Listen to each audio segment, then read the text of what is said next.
Bueno, queridos telespectadores, otro día frío acá en la ciudad de la costa.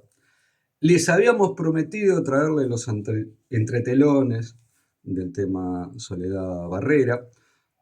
Capaz que le causa un poco de curiosidad el título, ¿por qué hablo de neonazis? Bueno, lo vamos a ver en el desarrollo del video. Ha sido muy mediático el tema en estos tiempos.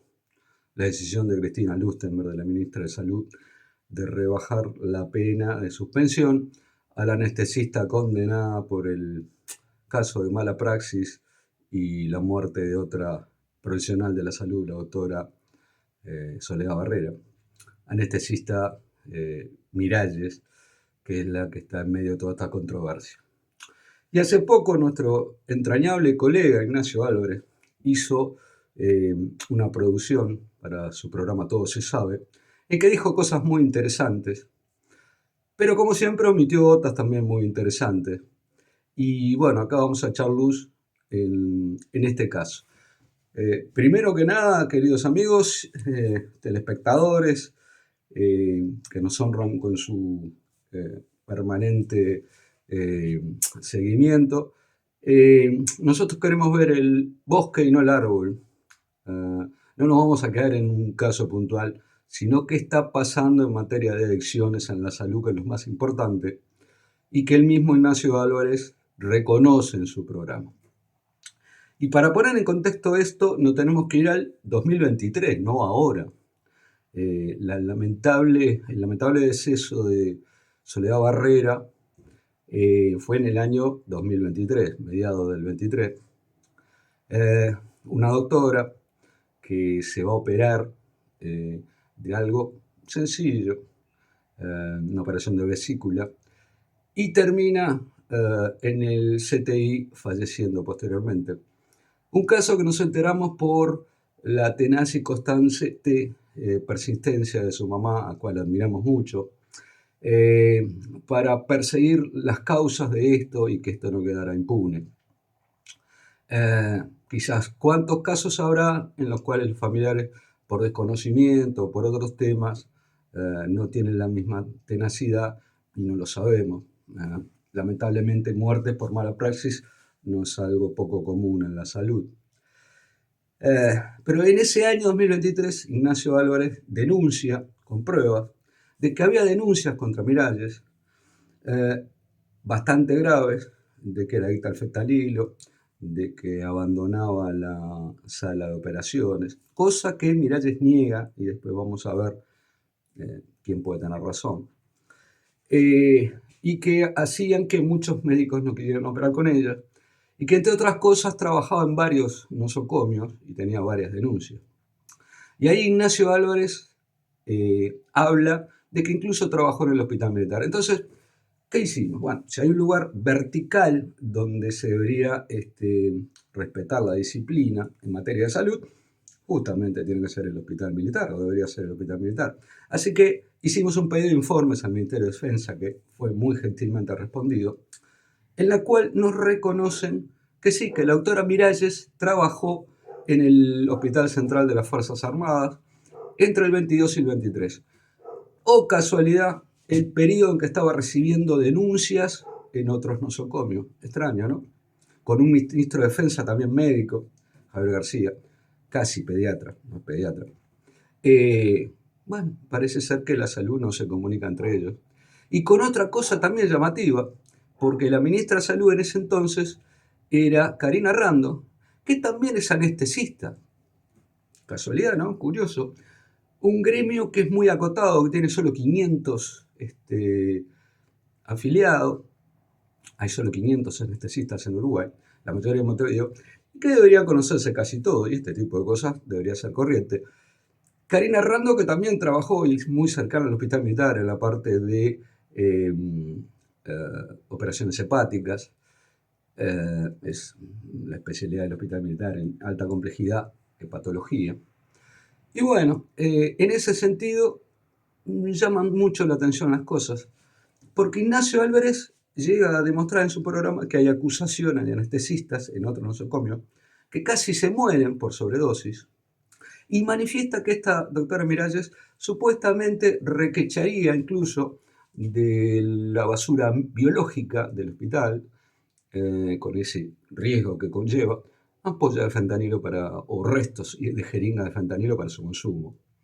Parecería ser que una persona que llega a ese nivel de adicción no puede ser adicta en un solo lugar.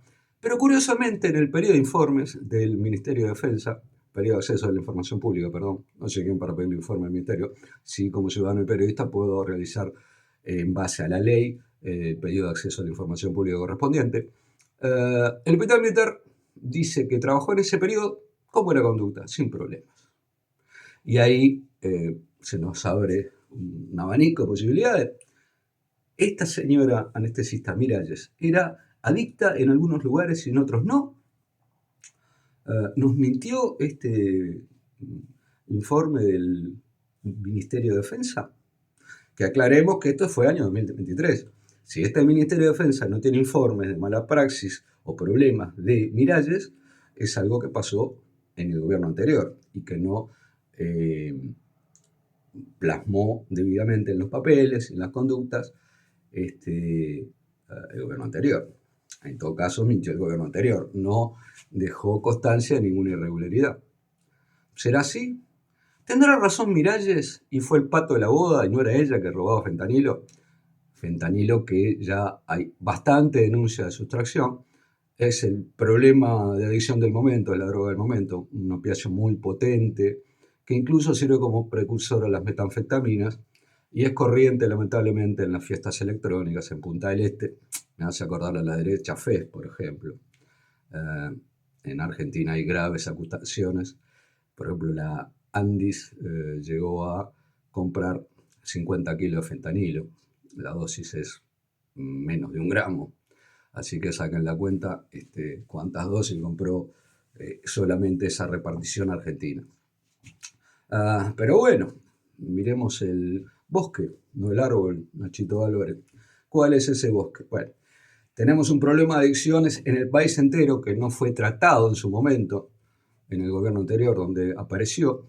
Tenemos problemas faltantes de fentanilo en los centros asistenciales, pacientes que denuncian que sufren dolores aún con dosis altas de fentanilo, lo cual es imposible.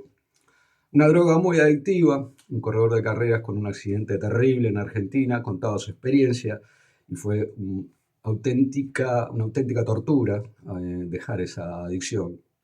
No, cuando es tratado tiene unas altas posibilidades de volverse adicto a ese tipo de droga, sobre todo cuando tiene dolores muy grandes y se acostumbra a eso.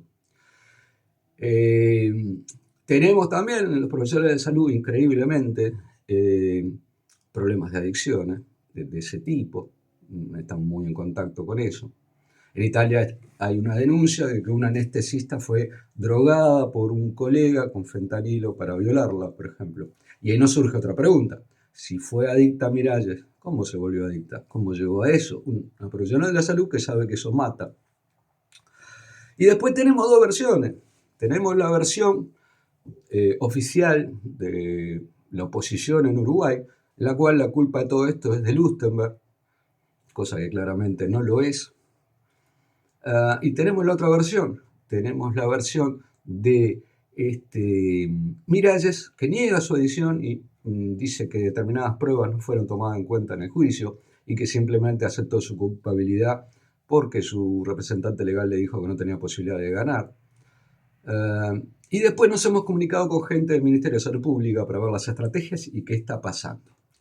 La respuesta concreta es que reconoce el Ministerio de Salud Pública que hay un problema de adicciones en el país de este tipo y que está trabajando mucho. Entre otras cosas está la denuncia contra el director del Hemocentro Maldonado, que en sus controles para las donaciones hacía la vista gorda a determinados problemas que encontraban de determinada gente, tanto de adicciones, enfermedades venéreas y de otro tipo. Algo muy, pero muy grave. Porque, por ejemplo, si uno detecta un problema de origen de transmisión sexual, de enfermedades, tiene que informar para que esa persona no siga contaminando al resto. Hay una verdadera epidemia de sífilis en proceso en el mundo, por ejemplo, cosas que antes no se veían.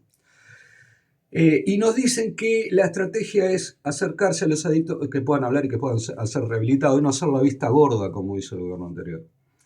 El mensaje de Lustenberg es, primero, que no está claro todo esto, y segundo, que crucificar a Miralles, si fuera verdad, no es la solución. La solución es que los adictos busquen ayuda y poder detectar a qué profesional de la salud puede estar en este problema y corregir el tema. Porque si no, como hizo Karina Randall en su momento, aún siendo anestesista, no se solucionó nada, nadie se dio cuenta de nada. Cuando se detectó el tema, si era así, ya había muerto un paciente. No le podemos devolver la vida a Soledad. Un abrazo enorme a la mamá de Soledad. Pero sí podemos intentar como periodistas de que la información que nosotros le brindemos le llegue a la gente y podamos prevenir que vuelva a pasar, para que no haya otra Soledad Barrera. Y en ese caso me parece absolutamente espurio el uso que se le está haciendo a esta información por parte de los medios políticos, por parte de Nacho Álvarez, que escarbó hasta donde quiso y llegó hasta ahí. No llegó a las verdaderas problemas. No llegó porque esto no salió en el 2023 teniendo una ministra de Salud también anestesista. ¿Cómo puede ser de que en el hospital militar no tenga anotaciones de conducta de ningún tipo y en otros lados tenga denuncias de todo tipo? Reitero, acá hay dos posibilidades. Una posibilidad que realmente sea adicta a Miralles y bueno, hay que ayudarla a salir de eso y ver cómo se hizo adicta, que es lo importante. La otra posibilidad es que tenga razón y simplemente sea el pato de la boda y esté siendo denunciada por los reales responsables de los faltantes de fentanilo y todo eso. También denuncia Miralles que mientras estaba reanimando a la paciente cuando entró en paro, no fue asistida por los demás y tuvo que hacer toda la operación sola, en algo increíble. Y bueno, eso es lo que nos comprometemos, mejor dicho, seguir escarbando para brindarles a ustedes y que puedan conocer la verdad de este tema, en realidad, y justamente para que no van a ocurrir, y que no simplemente sea un tema político en un Uruguay que se usa todo por temas políticos y terminamos no haciendo nada por los temas reales. Hasta acá llegamos, vamos a hablar de los temas de la salud, le vamos a hablar de un abogado de derechos humanos que se llevó millones de pesos del Estado en otros temas, que terminó como Don Ace, y que fue parte de un pacto de encubrimiento en temas que permitieron que haya un inocente preso en Domingo Arena y haya culpables libres. Nos estamos viendo por acá, los veo en el próximo video.